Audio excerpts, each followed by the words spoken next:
بسم اللہ الرحمن الرحیم۔ رمضان کے بعد یہ دوسرا مبارک موسم ہے۔ افضل ایام الدنیا ایام العشر، سال کے سارے دنوں میں افضل ترین دن ہیں تو ذوالحجہ کے پہلے 10 دن ہیں۔ امام ابن تیمیہ فرماتے ہیں سال کی تمام راتوں میں رمضان کی آخری راتیں افضل ہیں کیونکہ اس میں لیلۃ القدر ہے، اور سارے دنوں میں سب سے بہترین دن وہ ذوالحجہ کے پہلے 10 دن ہیں۔ حدیث میں آتا ہے ان 10 دنوں میں کیا گیا عمل سال کے تمام دنوں سے افضل ہے۔ صحابی نے سوال کیا اللہ کے رسول جہاد بھی؟ کہا کوئی جہاد بھی کرے تو پھر بھی یہ عمل اس سے بھی افضل ہے۔ ہاں اگر جہاد کرنے والا سارا مال لے کے جائے، جان بھی قربان کر دے اور سارا مال بھی اللہ کی راہ میں لٹا دے تو وہ افضل ہو سکتا ہے۔ اس لیے 3 کام ضرور کیجئے گا آج اور کل۔ ویسے تو مسلمان کی عادت یہ ہونی چاہیے صحابہ کرام کی طرح ہر جمعے کو اپنے آپ کو ٹھیک ٹھاک کرتے، ناخنوں کو کاٹتے، بالوں کو درست کرتے، کیونکہ یہ دن جو ہے یہ انفرادی اعمال کے لیے ہوتا ہے۔ اللہ کے رسول صلی اللہ علیہ وسلم نے اسی جمعے سے پہلے حلقے لگانے سے منع کر دیا۔ آپ حیران ہو جائیں گے کس طرح ترمذی، نسائی، ابن ماجہ اور ابو داود کی روایت ہے کہ جمعے سے پہلے اللہ کے رسول نے حلقے لگانے سے منع کر دیا۔ حالانکہ حلقے لگا کے دین ہی سیکھنا ہوتا ہے، کیوں انفرادی اعمال کریں؟ سب سے پہلے باجماعت نماز پڑھیں اور پھر اللہ کے ذکر میں مشغول ہوں، اشراق پڑھیں اور سورۃ الکہف کی تلاوت کریں۔ 8 دن تک روشنی مل جاتی ہے، اللہ گناہوں کو معاف کر دیتے ہیں۔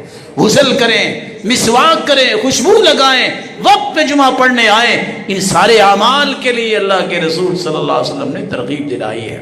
اس لیے چونکہ چاند نظر آنے والا ہے تو جس نے قربانی کرنی ہے اسے اپنے ناخن اور بال کٹوا لینی چاہیے، اور جو ہی چاند نظر آئے چاند دیکھ کر دعا تو پڑھنی ہی چاہیے، تو وہاں تکبیریں بھی انسان کو شروع کر دینی چاہیے، اللہ ذو الجلال کی کبریائی بیان کرنی چاہیے۔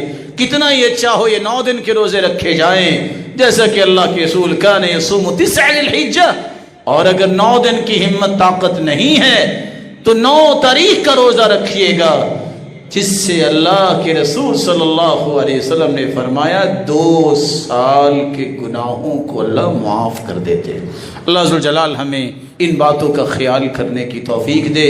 کاش مال والوں کو بھی اللہ یہ سمجھ دے، مت ان لوگوں کی باتوں میں آئیے گا۔ لوگ کہیں گے، کہتے ہیں، لکھیں گے، بولیں گے اسلام دشمن۔ کوئی ضرورت نہیں ہے قربانی کرنے کی، آپ کہیں کولر پانی کا لگوا دو، کوئی ضرورت نہیں ہے کسی کی شادی کر دو۔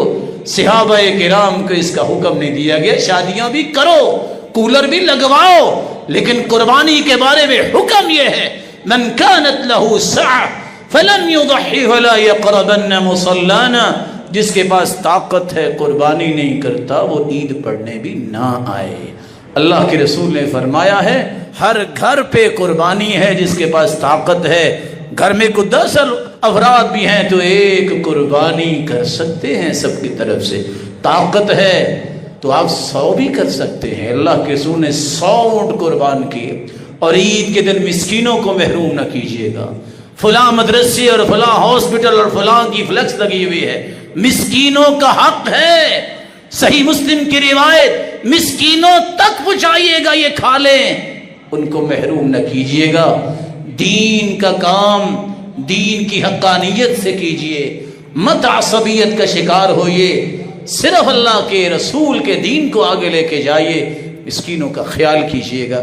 اللہ ہم سب کو توفیق سے نوازے۔ وآخر دعوانا